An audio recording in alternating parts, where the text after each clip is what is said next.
والمحن والمؤذين والمعتدين من قريب أو بعيد، وأن الله يقضي كل حاجاتنا حسية ومعنوية ظاهرة وباطنة، وأن الله يوسع أرزاقنا ويطول أعمارنا في طاعة الله وطاعة رسوله. ولجميع مشايخنا وأستاذنا ومعلمينا وآبائنا وأمهاتنا وأجدادنا وجداتنا وجميع المسلمين والمسلمات، خصوصا إلى أبويا سيد أحمد نوفل بن عبد الله بن أحمد بن حامل الكاب، والأستاذ محمد رضا بن عبد الله السقاف، وسيد الوالد محمد بن عبد الرحمن الحبشي، والحبيب أبو بكر بن عبد الله الطاس، وصاحب الكتاب المختصر اللطيف الإمام الشيخ عبد الله بن عبد الرحمن بافضل الحضرمي، وجميع علمائنا وأئمتنا، أن الله علي درجات في الجنة وينفعنا بأسرارهم وأنوارهم وعلومهم ونفحات في الدين والدنيا والآخرة. ثم إلى أبويا الحبيب عبد الله بن محمد بن هارون، وجميع مشايخنا في دار الحبيب وفي الأحقاب، وجميع مشايخنا ومعلمينا في أي مكان، إن الله يحفظهم وينصرهم ويبارك فيهم وفي عمرهم وأولادهم وتلامذتهم في خير ولطف وعافية، على هذه النية وكل نية صالحة وكل ما نوى عليه أسلافنا الصالحون. وإلى حضرة النبي محمد صلى الله عليه وآله وصحبه وسلم بسر الفاتحة. أعوذ بالله من الشيطان الرجيم. بسم الله الرحمن الرحيم. الحمد لله رب العالمين الرحمن الرحيم مالك يوم الدين. إياك نعبد وإياك نستعين. اهدنا الصراط المستقيم صراط الذين أنعمت عليهم غير المغضوب عليهم ولا الضالين آمين. بسم الله الرحمن الرحيم. الحمد لله رب العالمين. اللهم صل وسلم على سيدنا محمد الفاتح لما أغلق والخاتم لما سبق ناصر الحق بالحق والهادي إلى صراطك المستقيم، وعلى آله وصحبه حق قدره ومقداره العظيم. سبحانك لا علم لنا إلا ما علمتنا إنك أنت العليم الحكيم. رب اشرح لي صدري ويسر لي أمري واحلل عقدة من لساني يفقه قولي وسدد لساني واهد قلبي بجاه النبي والصحب والآل. ربي زدنا علما نافعا وارزقنا فهما صادقا.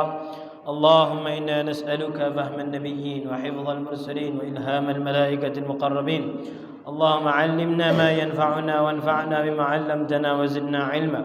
اللهم امن علينا بصفاء المعرفة وهب لنا تصحيح المعاملة فيما بيننا وبينك على السنة، وارزقنا صدق التوكل وحسن الظن بك، وامن علينا بكل ما يقربنا إليك بعوافي الدارين. اللهم إنا نعوذ بك من علم لا ينفع ومن قلب لا يخشع ومن نفس لا تشبع ومن دعوة لا تسمع ولا يستجاب لها. نوينا التعلم والتعليم والإفادة والاستفادة والتذكر والتذكير والنفع والانتفاع والحث على التمسك بكتاب الله وسنة رسوله والدعوة إلى الهدى والدلالة على الخير ابتغاء مرضاته وقربه وثوابه سبحانه وتعالى. أما بعد، إلى أن قال: ولا تصح الطهارة بما تطهر به من حدث أو نجس. Maka dan tidak sah, tidak boleh bersuci dengan apa yang digunakan untuk bersuci pada saat untuk menghilangkan hadas atau menghilangkan najis. Nah, di sini syarahnya, ay la tasihhu taharatu li raf'i hadatsin aw izalati najisin bil ma'il musta'mali fi raf'il hadatsil akbari awil asghari. Dan tidak boleh, tidak sah bersuci dari mengangkat hadas atau menghilangkan najis dengan air yang musta'mal. Jadi tidak sah kalau seandainya untuk mengangkat najis atau mengangkat hadas, menghilangkan najis, kalau yang digunakan tadi air yang musta'mal, air yang habis digunakan. Nah, itu. Namanya air musta'mal itu air yang habis digunakan fi raf'il hadatsil akbari awil asghari. Air yang habis digunakan dari mengangkat hadas besar atau hadas kecil. Wala bil ma'il musta'mali, dan juga tidak boleh bersuci dari mengangkat hadas atau menghilangkan najis dengan air yang habis digunakan untuk menghilangkan najis, walau ma'fuwan anha kadamil baraghith. Walau najisnya tadi najis ma'fu, seperti darah orang yang jerawatan. Nah, itu. Jadi airnya tadi air dihukumi air musta'mal. Nah, kalau air musta'mal tidak boleh digunakan lagi untuk mengangkat hadas atau menghilangkan najis. Simpelnya kalau seandainya air tadi habis kita gunakan untuk wudhu, air tadi habis kita gunakan untuk mandi wajib, atau air tadi habis kita gunakan untuk istinja, maka air bekasan tadi tidak boleh digunakan lagi untuk bersuci. Nah, ini yang dikatakan air yang musta'mal. Berbeda, kami ulangi lagi, berbeda kalau airnya tadi bukan air bekas, cuman air yang kena cipratan saja. Kalau air cipratan saja tetap boleh digunakan untuk mengangkat hadas atau menghilangkan najis. Artinya boleh digunakan untuk wudu atau mandi wajib dengan syarat tadi, kalau seandainya airnya tadi sedikit, tidak ada kejatuhan najis. Nah, kalau airnya kejatuhan najis walaupun tidak berubah, langsung otomatis air tersebut dihukumi air yang terkena najis. Makanya di sini dilanjutkan, dijelaskan lagi. Ditambah lagi keterangannya, wa yushtaratu likaunil ma'i musta'malan fi raf'il hadas, dan syarat bahwasanya air itu dikatakan musta'mal untuk mengangkat hadas. Nah, syarat air ini dihukumi musta'mal, an yusta'mala fi fardhit taharah, digunakan pada saat kefarduan bersuci. Wa huwa ma'ul marratil ula fi wudu'in wajibin au ghuslin wajibin. Air yang pertama kali. Kita kan tahu bahwasanya membasuh 3 kali itu hukumnya apa? Sunnah kan? Hukumnya sunnah. Wudu itu yang namanya wajib itu meratakan wajah, meratakan tangan, kena yang namanya bagian kepala diusap, meratakan bagian kaki yang wajib. Itu yang namanya fardu. Maka kadang fardu itu sudah gugur dengan apa? Dengan basuhan yang pertama kali, sekali sudah cukup. Misalnya yang saya gunakan nih, ya, saya gunakan, ambillah air tadi, gunakan, jatuh, ini sekali nih, tapi rata semuanya, rata semuanya, bagian wajahnya kena. Sudah gugurlah kefarduan bagian wajah. Dah gugur, cukup nggak kalau seandainya sekali tapi rata? Cukup. Begitu juga selanjutnya airnya tadi, selanjutnya diambil lagi air untuk tangannya tadi, sudah rata bagian kanannya tadi. Sikunya dilebihkan sedikit, rata semuanya, kena airnya tadi. Sekali cukup. Sudah gugur fardunya, sudah gugur. Tangan kiri juga sekali, ini sekali, kakinya sekali. Nah, air yang sekali tadi, itulah yang jatuh tadi, yang dikatakan air yang musta'mal. Berbeda kalau seandainya, kalau basuhannya tadi yang kedua dan yang ketiga untuk supaya dapat pahala sunnah. Nah, air yang kedua tadi kalau kita wudhu masukkan ke dalam bak tadi, itu tidak dijadikan mustakmal lagi. Bukan mustakmal lagi. Jadi yang pertama saja kita ginikan. Yang kedua dan ketiga cukup di sini. Yang penting yang pertama tadi syaratnya sudah merata. Kalau belum merata tidak dihitung, belum sekali. Sampai dia rata baru dihitung sekali. Makanya kadang orang membasuh wajah tadi bisa 4 sampai 5 kali. Kenapa? Basuhan pertama dan keduanya belum rata, makanya belum dihitung sekali.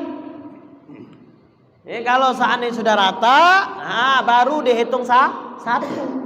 Baru ditambah pelengkapnya 2 dan 3. Nah ini jarang disampaikan, ini banyak kita tidak tahu. Pokoknya air bilasan wudhu pokoknya mustakmal. Padahal yang mustakmal itu hanya bilasan yang pertama saja. Nah, itu. Jadi kalau misalnya pas lagi kebetulan di rumah tuh air sedikit, ya tadi yang pertama embernya kita jauhkan tadi, yang kedua, yang ketiga kita gini kan, tetap air itu tidak jadi mustakmal. Karena bilasan yang kedua dan tiga itu bukan bilasan fardu, tapi bilasan sunnah, basuhan yang sunnah. Mana tadi? Au ghuslin wajibin. Begitu juga kalau mandi wajib. Mandi wajib tuh yang rata tadi, sekali rataan tadi. Syarat yang kedua, ayyakunal ma'u qalilan. Airnya sedikit. Kalau air banyak, tidak ada istilah air mustakmal. Itu penting itu. Kalau airnya tadi sekitar 216 liter. Kemarin kita bilang 216 liter ya. 216 liter, 217 liter, tidak ada istilah air mustakmal. Makanya kalau seandainya mandi di dalam bak pun, kalau mandi wajib misalnya, mandi wajib, airnya tidak ada terkena najis, dan atau misalnya airnya terkena najis tapi tidak berubah, tidak ada istilah air mustakmal atau air mutanajis. Makanya kadang orang yang punya kolam besar itu mau kencing, mau buang air besar gitu, itu tidak merubah sifat air tadi. Tidak menjadikan air itu otomatis air yang tercampur dengan najis, kecuali kalau air tadi berubah salah satu dari 3 sifatnya, baunya, warnanya, rasanya. Nah, kalau sudah berubah, baru air itu bisa dikatakan najis. Kalau yang merubahnya tadi hal yang najis. Jadi tidak usah ragu ya kalau airnya banyak. Apalagi ada yang mengatakan 2 kulah itu sudah dikatakan 2 kulah kalau seandainya isi air tadi 200 liter. Ada pendapat. Tapi kita lebih enak nyari pendapat yang penuh kehati-hatian, ihtiyat. Kalau ini sepakat ulama mengatakan kalau ini katakannya air banyak. Jangan kita suka ngambil pendapat ada ulama itu tidak kompak. Beberapa ulama mengatakan ini boleh, tapi ada yang mengatakan tidak boleh. Nah, itu kita nyari pendapat yang sekiranya kebanyakan ulama mengatakan ini loh. Karena lebih aman. Walaupun kalau seandainya kita mau mengikuti itu pun juga tidak jadi masalah. Misalnya ini pas lagi waktu-waktu yang memang airnya tadi itu digunakan, perlu digunakan, ya sudah. Dalam keadaan-keadaan tertentu boleh kita ngambil pendapat tadi. 200 liter tadi dikatakan airnya banyak, ya sudah, dikobok, diapain, tidak jadi masalah. Wuduknya di dalam itu kan ada ember yang besar tuh, yang 200 lah, kayak gitu aja, boleh. Tidak ada istilah mustakmal. Kenapa? Air itu dihukumi air yang banyak. Jadi adanya istilah mustakmal itu kalau airnya di bawah 200 sekian liter, baru ada istilah itu. Itu yang kedua. An yanfasilal ma'u anil udwi. Nah, air itu baru dikatakan mustakmal kalau seandainya sudah terpisah dari anggota wudhu tadi, atau terpisah dari anggota yang wajib mandi tadi, sudah pisah dan netes. Yang jatuh itulah yang dikatakan air mustakmal. baru akan kita bahas pembahasan tentang ma'ul ghasalah. Ada tambahan sedikit tentang bahwasanya syarat air itu dihukumi mustakmal kalau seandainya tidak niat tangan tadi dijadikan gayung. Ya, jadi kita wudu, kita masukkan tangan kita, itu kalau seandainya tangan kita tadi untuk wajah belum dikatakan mustakmal. Ya, misalnya airnya tadi kurang dari 2 kullah. Ya, kurang dari 2 kullah. Pokoknya airnya sudah sedikit. Air ini sedikit. Kalau banyak, tidak ada lagi istilah mustakmal. Airnya sedikit. Kita masukkan tangan kita. Nah, kalau seandainya kita masukkan tangan kita tadi untuk membasuh wajah, belum dikatakan mustakmal. Belum dikatakan mustakmal. Nah, kapan dikatakan mustakmal? Kalau seandainya kita masukkan tangan kita tadi untuk niatnya membasuh kedua tangan.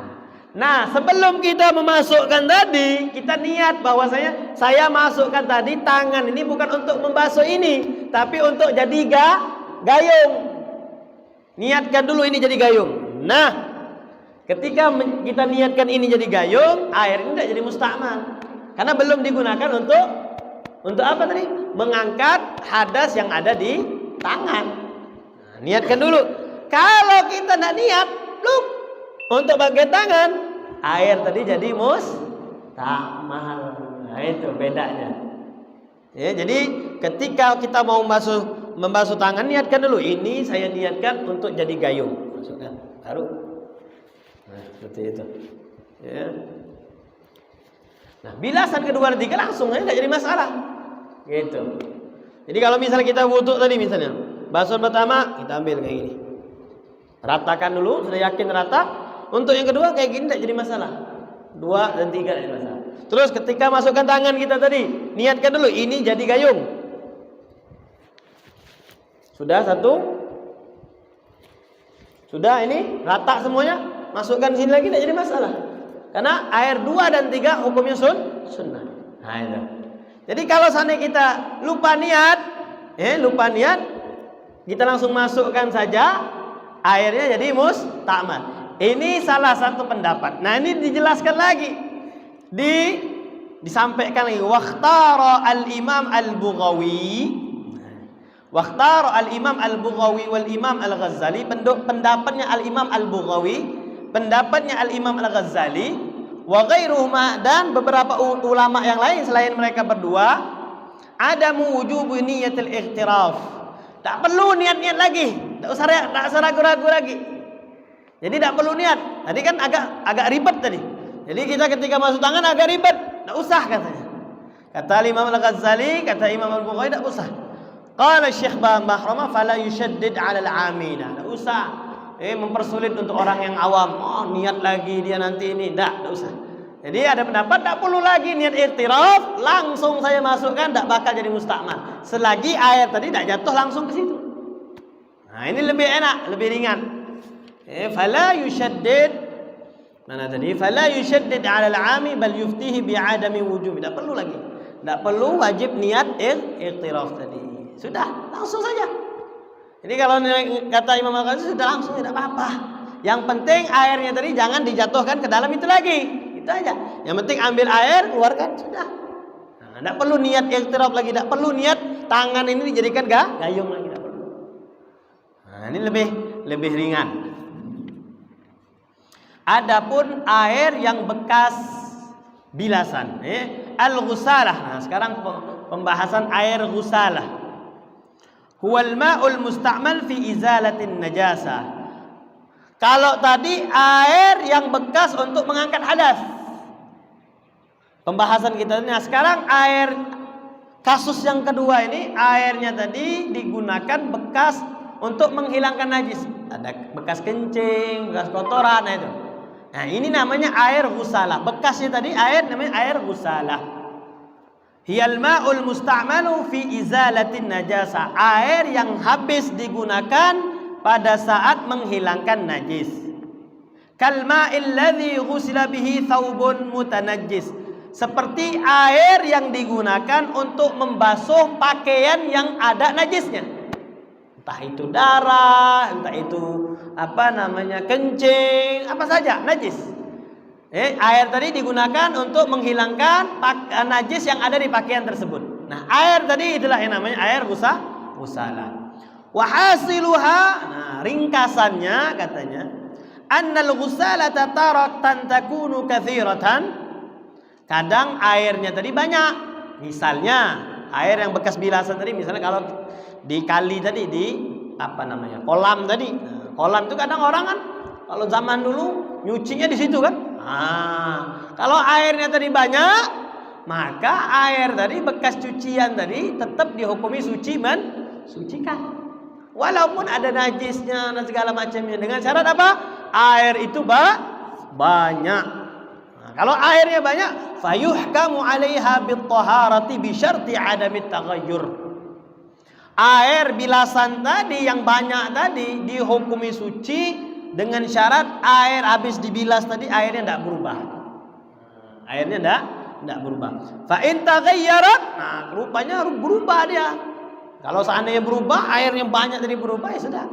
Fahiya najisatun, jadi najis. Makanya kadang habis orang bilas itu kan giniin. Biar apa? Air yang bekas tadi ke sana. Nah, ini akhirnya, nah itu. Karena airnya banyak. Nah, tidak merubah sifat air tersebut.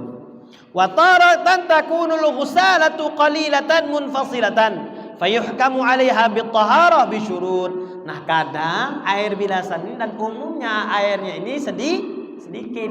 Contoh kalau seandainya kita di mesin cuci sekarang ini, kan airnya sedikit itu, tidak mungkin sampai 2 kula itu. Ada nggak mesin cuci yang sampai 2 kula? Tidak ada. Ya. Walaupun di laundry tidak ada ya seperti itu, tidak ada ya. Nah, sekarang airnya sedikit dan terpisah keluar. Fayuhkamu 'alaiha bit-taharah. Nah, air yang bekas bilasan tadi yang keluar dari pipa tadi bisa dihukumi suci dengan syarat. Ayyakunal ma'u waridan 'alan najasati. Falau kana mawrudan ka'an wudi'al ma'u awwalan thumma wudi'a fihi thawbul mutanajjis fa innal ma'a yatanajjas. Nah, ini ada 2 pendapat. Ini juga ada 2 pendapat. Jadi kalau seandainya menurut pendapat pertama nih agak sedikit jelimet. Jadi dipisah. Kadang airnya dulu, kadang pakaiannya dulu. Misalnya nih. Ini misalnya ember. Nah, pakaiannya dulu kita masukkan, baru airnya kita masuk. Nah, kalau pendapat pertama, kalau seandainya pakaiannya dulu dimasukkan, baru airnya, maka air bekas tadi itu tidak najis. Cuman dikatakan ma'ul ghasal seperti ma'ul musta'mal. Karena pakaian ini ada najisnya, tapi karena dia disiram baru dikatakan tidak najis. Tapi kalau seandainya ini sudah ada air dimasukkan bluk, nah ini airnya jadi najis. Ini pendapat pertama. Nah, itu. Mana tadi? An yakuna al-ma'u waridan 'ala an-najasah falau kana mawrudan ka'an wudi'a al-ma'u awwalan thumma wudi'a fihi thawbul mutanajjis fa innal ma', otomatis langsung kalau seandainya airnya dulu baru pakaian yang ada najis itu dimasukkan, maka otomatis langsung air itu menjadi najis. Tapi kalau seandainya pakaiannya dulu dimasukkan baru disiram airnya, nah itu.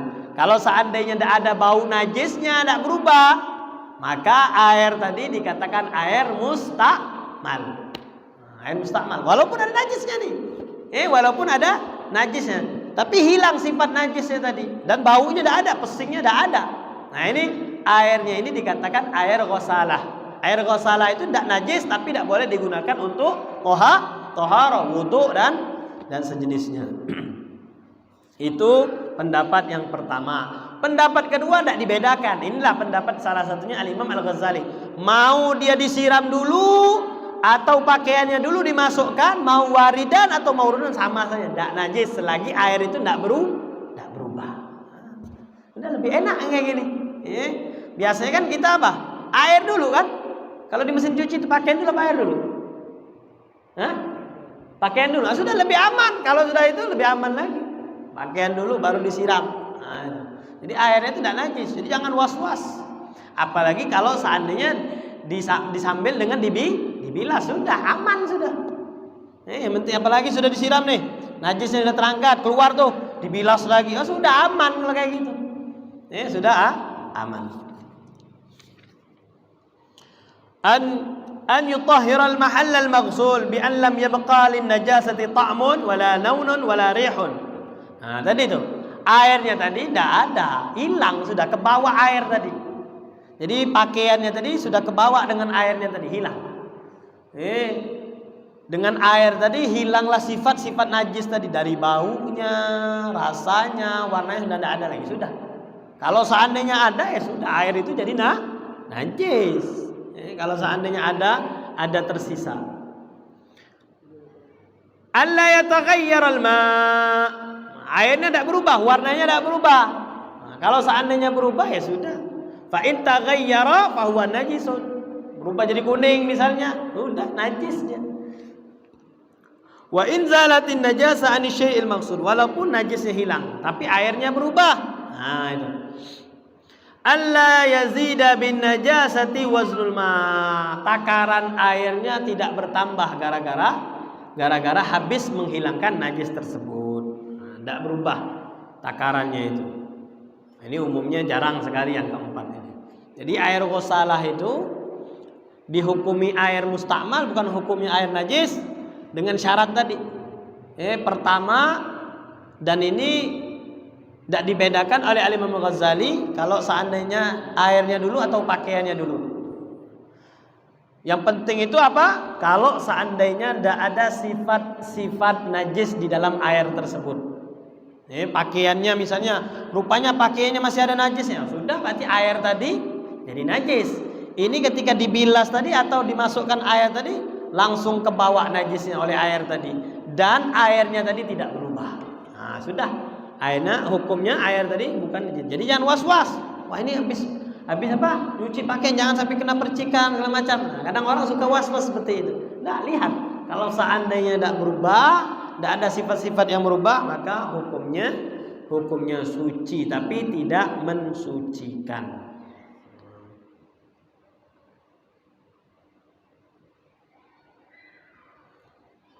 Ya, ini tambahan yang dijelaskan tadi katanya. Tanbihun law adkhala al-mutawaddi'u yadahu ba'da ghusli wajhi jami'ihi marratan awil junubu ba'da an-niyyati fi ma'in duna al-qullatain faghtarafa wa nawa al-ightiraf lam yadur wa in lam yanwi al-ightiraf sara al-baqi musta'malan. Tadi ini keterangan yang tadi.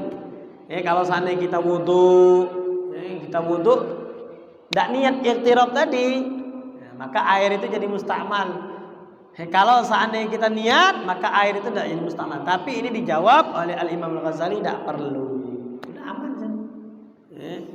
Mau niat tidak niat, tetap airnya dikatakan suci, mensucikan. Ada pertanyaan? Ya, silakan. Kalau seandainya kita berwudu dengan air yang berbau klorin, air itu klorin, bolehkah itu? Alhamdulillah. Iya. Iya. Itu kalau seandainya sifatnya terlalu pekat, kalau terlalu pekat sehingga rasanya juga berubah warna, aromanya begitu sangat menyengat, itu tidak boleh. Kalau terlalu menyengat sekali bau kaporitnya, maka tidak boleh digunakan untuk wudu, untuk mandi wajib, tidak boleh. Makanya harus dihilangkan dulu sifatnya itu. Entah itu didiamkan, atau misalnya dimasak, atau di apa. Jadi kalau seandainya sifat kaporitnya itu terlalu kuat, tidak boleh. Air itu dikatakan hanya suci saja, tidak mensucikan. Kalau yang air berbeda itu sifatnya itu kalau yang sudah terkontaminasi dengan kaporit itu baunya tidak akan hilang walaupun direndamkan, walaupun dimasak, tetap berbau. Ya sudah, kalau emang seperti itu tidak boleh digunakan untuk berwudu. Tidak boleh digunakan untuk berwudu. Tapi nah itu makanya tuh.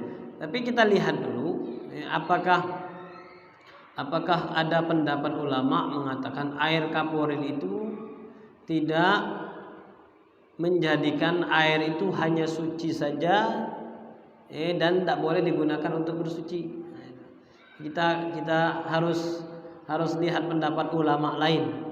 Karena kalau misalnya di dalam yang kita pelajari ini air itu tidak boleh dicampur. Bahasan kita kemarin itu tidak boleh dicampur. Kalau sudah dicampur dengan zat, dengan zat-zatnya itu banyak, maka air itu dihukumi suci tapi tidak mensucikan. Tapi nanti kita harus melihat lagi apakah kasus yang seperti di Bukit Datu itu apakah termasuk di ma'fu atau tidak di ma'fu. Kalau ngelihat kalau seandainya dikiaskan dengan air garam, air yang dicampur garam, jadi berubah airnya itu, jelas itu hukumnya airnya suci tapi tidak mensucikan. Makanya juga tidak sembarangan juga sebenarnya. Jadi kalau balik-balik itu masalah orang itu ngerti hukum apa enggak, itu aja. Jadi kasusnya gitu Pak. Kadang dia yang penting airnya itu bening. Memang bening air di Bukit Datu itu. Tapi beningnya itu apakah bening alami atau beningnya itu buatan? Nah, itu. Kalau seandainya beningnya tadi buatan merubah sifat air enggak? Bau jadi airnya misalnya. Itu kan enggak boleh sebenarnya. Untuk nyampaikan itu harus orang yang ngerti agama.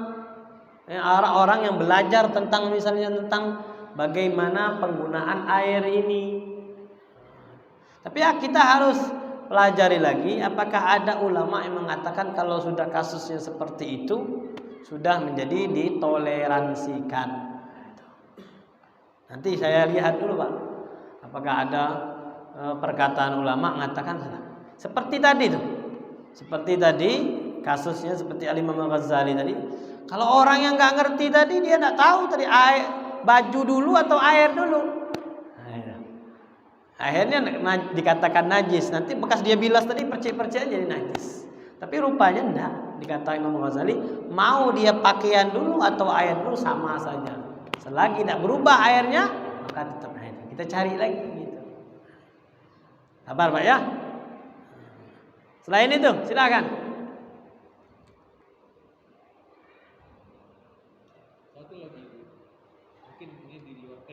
Oh iya. Sholat, masalah apa? Masalah sholat. Masalah sholat.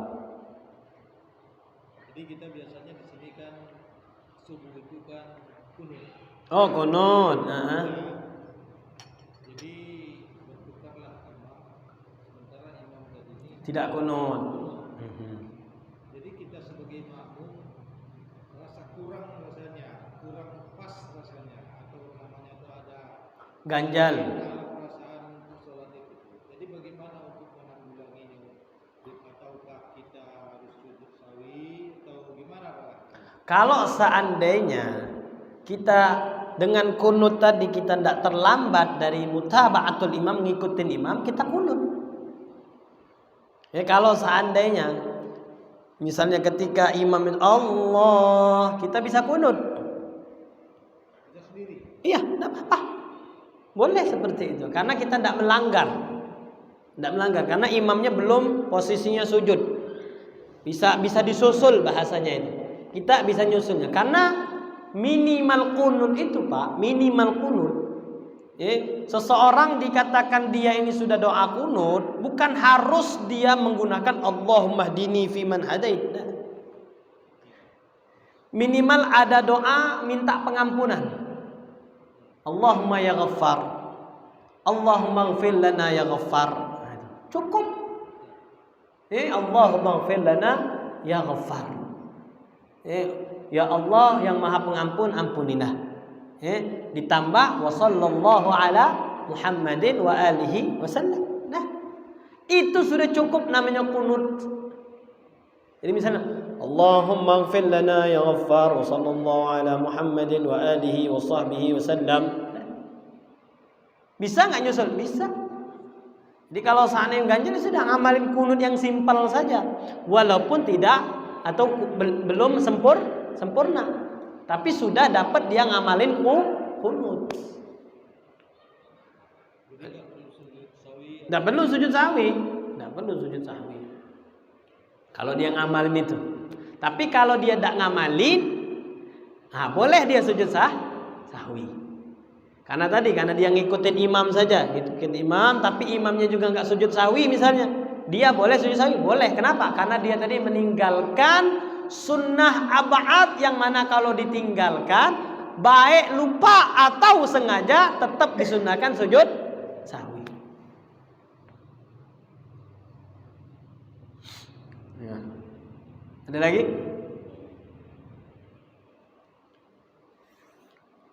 Berapa menit lagi nih? 10 menit lagi. Coba Ari baca faslun wa yanjusul ma'u. Kita baca ibaratnya dulu. Ada kitabnya? Hah? Masa nggak ada harokatnya? Oh, nggak ada harokatnya.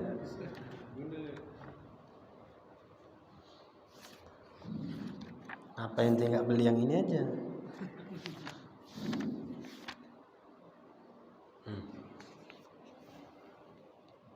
Faslun wa yanjusul ma'ul qalilu.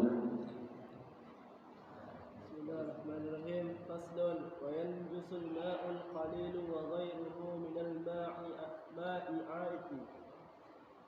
Yuqu'u an-najasati fihi sawa'un ghayyarathu am lam tughayyirhu. Wa yu'fa 'anil yasiri min asy-sya'ri an-najisi. Wa 'anil maytati allati la nafsa laha sa'ilatun والنجاسة التي لا يدركها الطرف ومن فذي الطير والفأر واليسير من غبار السرجين وسؤر الهرة التي أكلت نجاسة ثم غابت زمنا واحتمل غلوبها في قلتين من الماء. وينجس الماء. Ma'u jadi apa nih? Kenapa dibaca ma'u? Khobar. Salah nih. Yanjusu itu fi'il mudhari. Hah? Apa? Al-ma'u jadi apa?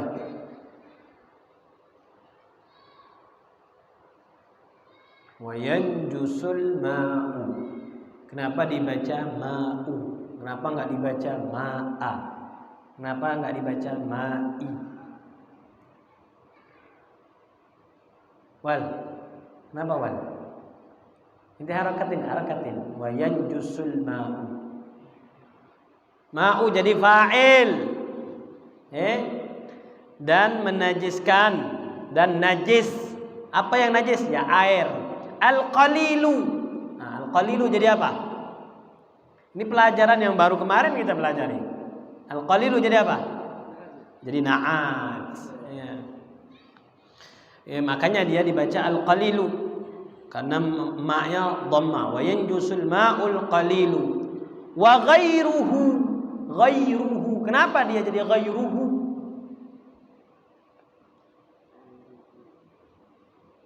Kenapa enggak wa ghairahu, wa ghairihi?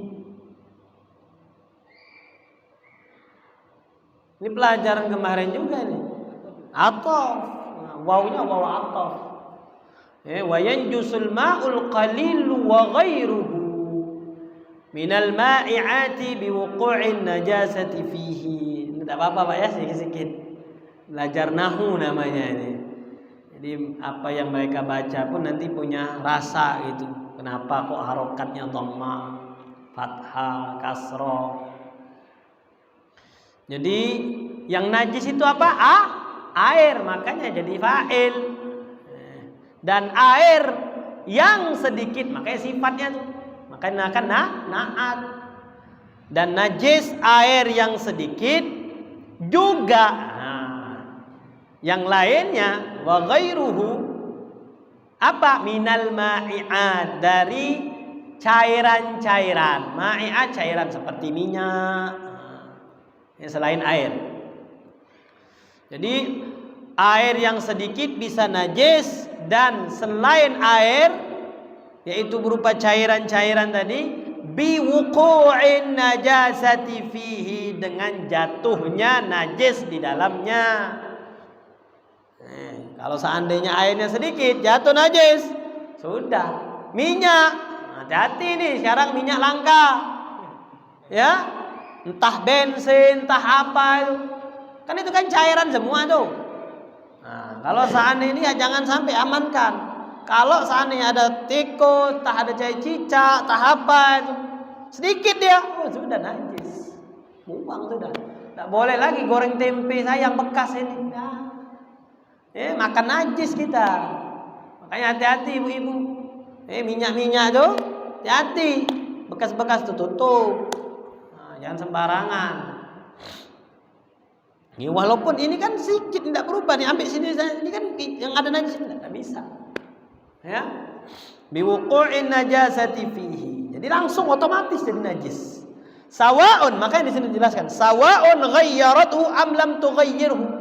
Baik dia tidak berubah, gara-gara kena jatuhnya najis tidak berubah, air tadi atau cairannya tadi tidak berubah, atau dia berubah, baik dia merubah atau dia tidak merubah, podo wae, sama aja, sami mawon. Jadi berubah tidak berubah selagi kejatuhan najis. Nah contohnya misalnya ini kan sedikit, ini walaupun kita penuhin sekarang, ini penuh, tapi kejatuhan aja, udah. Wah belum 5 menit, tidak ada belum 5 menit itu najis. Caranya supaya jadi suci, kita masukkan ke bak yang 2 kulah, masukkan, nah ambil lagi, jadi suci. Tapi sudah campur, bukan air aqua lagi, sudah air bak. Nah, itu. Tapi suci mensucikan. Tapi kalau sudah tadi, lu diambil, sayang nih air aqua nih, tidak, tetap sudah jadi bukan air aqua yang terkena najis. Nah, ada apa namanya itu proses air tadi. Jadi air tadi ini sudah kita jadikan steam, ya. Setelah jadi steam, dia didinginkan menjadi kondensat. Jadi kondensat tadi itu kalau kita apa namanya kita tampung, itu akan bisa menjadi air. Bagaimana sifatnya itu? Tapi sifatnya itu tidak berbau, tidak berubah warna. Cuma rasa apa namanya nih agak panas gitu ya, namanya dari steam kan gitu kan. Orang bukan rasa najis, bukan. Ya, rasa nggak berubah, warna nggak berubah, cuma apa namanya? Panas saja. Panas. Airnya itu panas. Panas ya, dari steam itu jadi kondensat. Tapi bisa dingin. Bisa dingin. Ya sudah. Kalau seandainya tidak ada air yang steam tadi, air dari najis gitu. Iya. Barang najis gitu, bukan campuran najis. Udah dicampur diproses lah, namanya dan jadi steam itu kan udah campuran. Yang tidak boleh itu gini Pak, yang tidak boleh itu kalau seandainya misalnya kencing kita kumpulkan, jadilah dia 2 kulah. Ini kan memang ainun najasah, ainnya najasah ini. Jadi kalau ainnya najasah nggak bisa dijadikan suci, walaupun ada proses di filter tadi, berubah dia jadi air yang hilang semua sifat-sifat, tidak bisa, karena dia memang ainnya najasah. Berbeda kalau campuran air, jadi dia campuran, ini ada air najis tapi dicampur, bukan hasil dari najisnya tadi. Karena misalnya air limbah, misalnya ada campuran, ada kotoran, tapi banyak disaring lah dia tadi, disaring sampai hilanglah sifat. Nah itu lain lagi. Kalau itu enggak, kalau seandainya dia hilang sifatnya tadi, makanya kadang air yang mutanajis, walaupun banyak, itu bisa otomatis dia menjadi suci, mensucikan karena proses alami. Misalnya dijemur lama, ini asalnya air mutanajis tapi banyak. Anggaplah misalnya kolam ini airnya sudah baunya ada, segala macamnya ada. Udah nih, air ini najis sudah. Air mutanajis. karena kecampuran najis tadi. Rupanya kena matahari, kena apa, ada proses, rupanya berubah dia. Berubah, hilang sifat-sifat najis tadi, hilang. Airnya tadi banyak, sudah. Jadi suci mensucikan. Nah, itu. Jadi kalau seandainya hilang sifatnya dan air itu banyak, airnya banyak dulu. Maka caranya kalau supaya bisa digunakan dicampur dulu. Nah, dicampur dulu dengan air banyak, baru diambil, bisa. Boleh digunakan. Nah. Ada lagi? Silakan. Udah masuk waktu belum? Berapa? 1 menit lagi, kita cukupkan Pak ya. Nah, setelah ini nanti kita akan baru masuk wa yu'fa 'anil yasir. Nah, najis yang yang dimaafkan. Jadi dia ini najis, tapi karena termasuk bagian-bagian yang dimaafkan, maka dihukumi jadi tidak najis. Nah, itu insyaallah pembahasan minggu depan. Wallahu a'lamu bishawab. Dan sebelumnya Anda minta maaf sama Aris Wanda, Anda masih berat mau ngajar ini. Kalaupun mau nanti kita baca ini saja nih, Tanbihul Ghafil. Tanbihul Ghafil wa Irsyadul Jahil. Karena ini memang kitab orang yang sudah bersuluk, dia punya syekhnya. Anda tidak merasa diri Anda ini sebagai syekh, jadi takut takut dijadikan tuan guru, belum pantas. Jadi tidak berani baca kitab ini. Nanti macam-macam arahan-arahan di dalam kitab ini sebagai seorang murid. Ketika dia mau meniti jalan kepada Allah, dia harus punya guru dan bagaimana. Karena takut kitab ini belum pantas kita, jadi kita baca Tanbihul Ghafil saja. Sama, tapi ini secara umum. Tanbihul Ghafil mengingatkan orang yang ghafil, mengingatkan orang yang lalai. Wa Irsyadul Jahil, memberi petunjuk kepada orang yang belum pinter, atau bahasanya jahil, masih bodoh. Nah, itu lebih enak. Jadi kalau mau nanti, atau nanti kalau seandainya kita diberikan kesempatan, kita bacanya ini di bulan Ramadan lebih enak. Baca itu tidak berat-berat, santai. Kalau seandainya diberikan kesempatan nanti insyaallah ya. Wallahu a'lamu bis-shawab. Subhanakallahumma